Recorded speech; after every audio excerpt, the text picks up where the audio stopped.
Okay, so moving on to the next section of what we're going to do. We're going to have a go at doing the handle now. So, down at the origin, down here, we're going to pop on a circle of 18 mil. And then we'll just zoom in a bit, and we're going to use our tape measure tool. And we're going to bob a line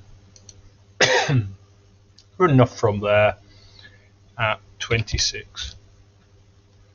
Next thing we're going to do is another circle on there that's 18. And then we'll just join up the edges. So we'll go from end point to end point,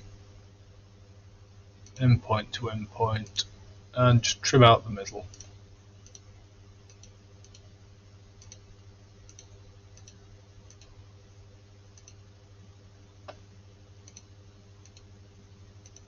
All those bits.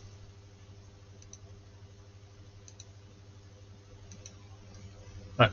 From there, next thing we're going to do is we're going to extrude it. Extrude that section there, and we're going to go up 130. And zoom out. Now we're going to look at a slightly different tool here. So what we're going to try and do is make this whole thing tilt back. Then we'll join it onto the hairdryer. So what I'm going to do is I'm going to select just this top surface here. And then from there, I'll click on move, and I'm going to come right to the back point here. So I need to, once I've selected the top shape, I need to grab it right on the back edge there.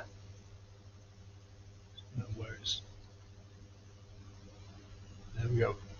End point, and I'm going to press Alt on the keyboard.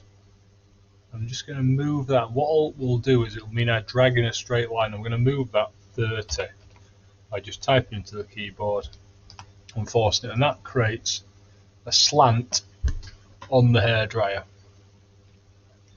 From there, I'm going to pop a square on the side of it. It's on the face there. Do that square 30 by 10. And then I'm going to rotate the square that I've just drawn. I'll select it. Just undo that, that's not quite what I wanted. Oh, there we go, I'll do it 10 by 30 to get the height. There we go. So select that shape then. I'll use the rotate tool just on the side here. I'm just going to rotate that round so it matches up. Next from there, so I might just need to zoom in. So you can see that's on the green axis there, so green axis 5. And I'm also going to then just press escape, and I'm going to find the midpoint, put a line across with the midpoint, draw that shape in there, and then I can just drag that across to the other side, and that gives us a button. From there, last thing we need to do is combine the two items together. So again, this is where I might just use my tape measure tool. This could be a little bit faffy. Click there, and I'm going to click on the top edge there. Move this.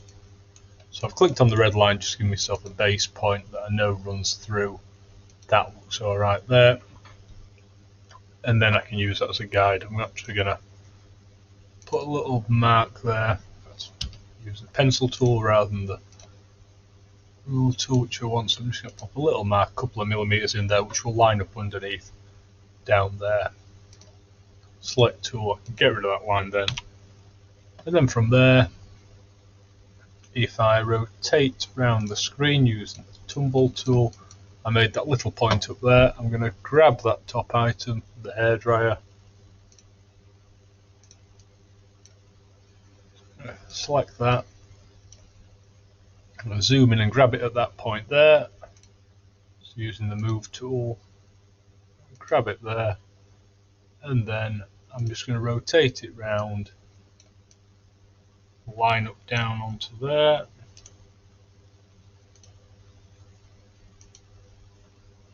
So that should help to get it aligned.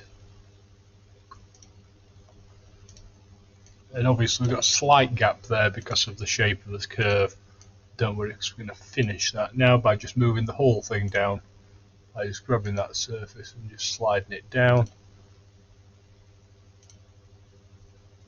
That should hopefully give us a hairdryer with everything linked together. What we can do from there is, if we want to, we can select the whole thing, right click, can make the whole thing a component, hairdryer, okay, and now that's one item. So from there you can then add colour to it, so we can pop some basic colours on there. Look at this horrible colour. Yep. And there we go. So we've got a 3D hairdryer. Obviously you can add more colour to that if you want. If you want to select individual surfaces, if you right click on it, you can edit component, you can explode it. So you could explode the component if you want individual sections of it to colour.